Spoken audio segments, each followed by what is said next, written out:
Hi, my name's Gabe Newell, and I'm going to be giving you a presentation that we gave as a preview to members of the press who are members of the E3 judging committee. Left 4 Dead is a co-op first-person horror game. The main part of the game is 4 campaigns or movies playable by up to 4 players. There are other modes you can play as well. For example, you can play as the boss infected against survivors. Anyone who's familiar with Counter-Strike-style weapons and items will be comfortable with a game, which has been extended to include some melee attacks.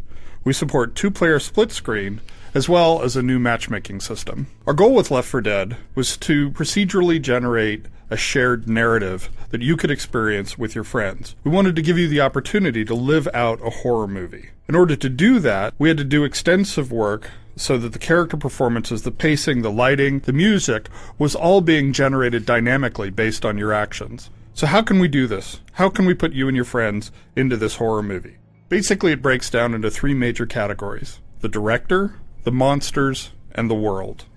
So what is the director? Well, basically it's a big chunk of artificial intelligence. And what it guarantees is that the game is always going to play differently each time you play. What it does is it creates a drama while you play. It looks at what you're doing, your health, how well you're aiming, your movement, are you staying together, are you exploring, are you focused? And then it takes that information, populates the environment, sets the stage for boss encounters, controls the difficulty and pacing, and does this all procedurally.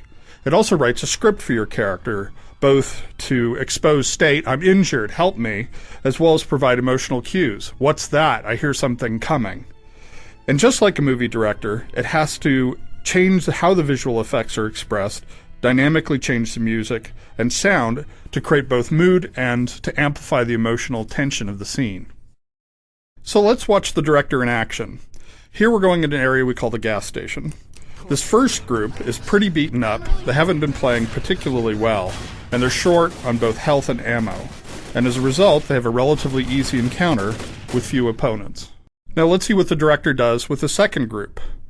This is a team that's been playing for a while, they're playing well together, and they're in good shape as far as health and ammunition. As a result, they're going to get a much more challenging encounter, as well as a more dramatic payoff.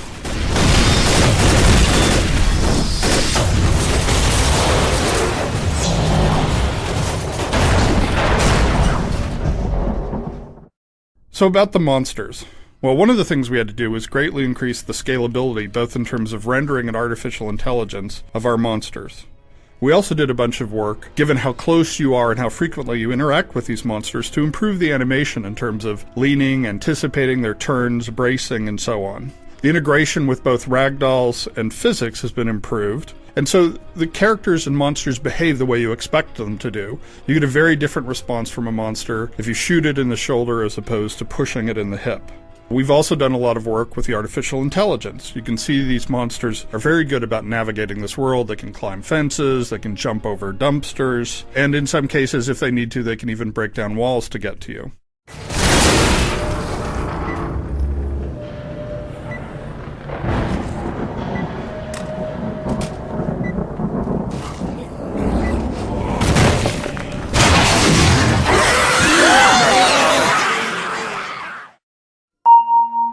The work we've done in the world groups itself into 2 areas, a set of filmic post-processing techniques, as well as some advanced light and shadow rendering. So we wanted to put the players into a classic horror film, and that involves a bunch of work in 4 main areas: color correction, grain, contrast enhancement, and vignetting. Color correction gives the director and our artists the opportunity to control palette, saturation, and so on based on their importance, and this is done dynamically. Grain is useful for exposing detail in dark areas, as well as allowing people's eyes to impute detail where there actually isn't that much. It also creates a sense of tension that we're used to from horror films. Contrast enhancement, this is the same thing that you're doing when you're using photo retouching software for your films, except we're doing it in 3D and doing it in real time. And it also is a tool that's used to focus your attention on critical areas. Vignetting, the classic film technique, once again, it's about adding tension as well as evoking the horror film tropes.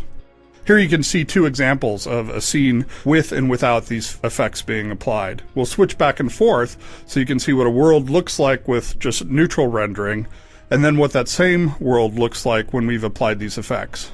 So This is a nice, sort of cheerful, normally rendered world, and this is what it looks like if you were in a horror version of that world.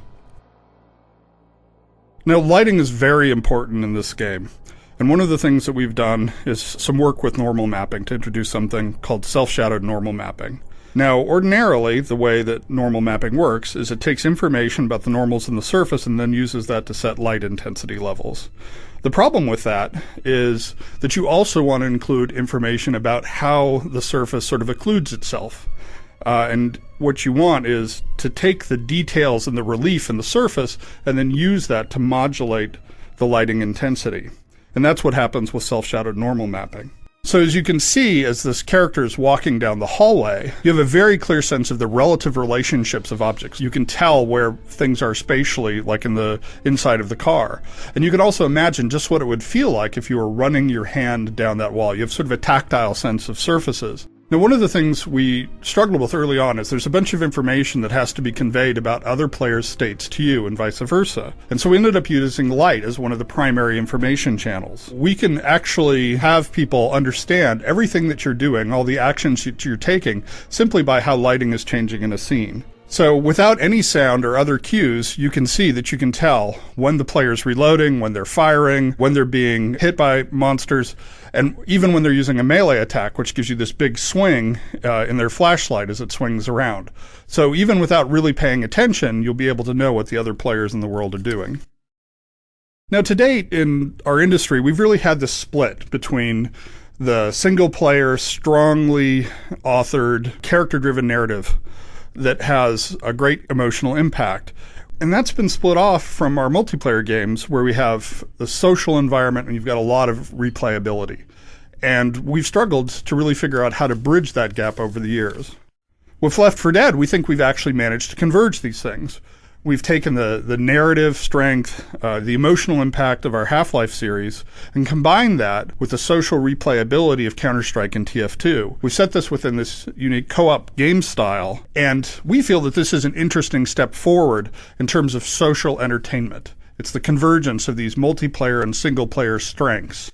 So now we're going to take a look at what the game is like to play, what the experience of being in this horror movie is like. Everything that you're seeing here is from the game. All the environments, all the lighting and so on are being procedurally generated as the players go through. And I think you'll start to get a sense of why we're really proud of what we've been able to accomplish in terms of this shared procedurally generated narrative.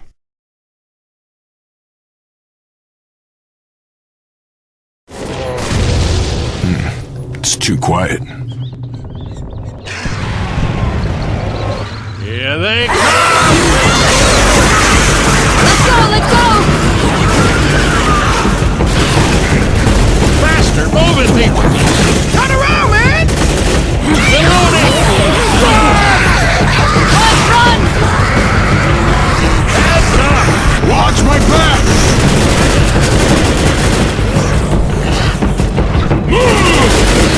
Watch out! Jesus, Mary, and Joseph. Let's get the hell out of here. There's a safe spot up ahead.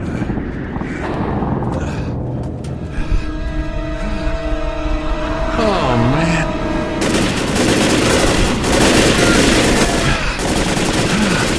God damn it. I need some help over here.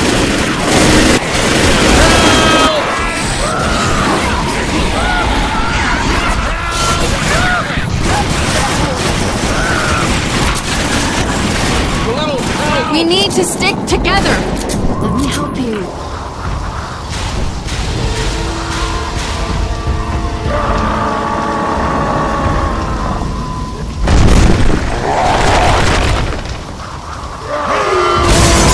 Come on, up and up. We gotta keep moving. Tank incoming! Oh, damn! Run!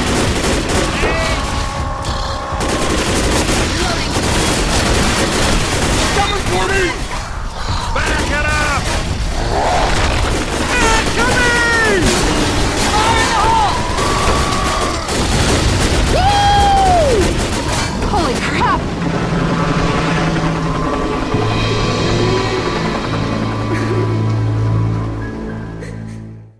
So in conclusion, just want to sort of summarize what it is that we're saying about Left 4 Dead.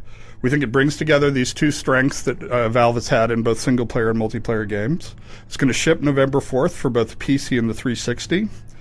We've primarily been showing campaign mode, but we'll also have our other modes. For example, sort of more of a PvP mode where you can take control of the bosses. We'll also have commentary mode and support for achievements. I look forward to you having a chance to play the game and hearing your feedback once you've done so. Thank you.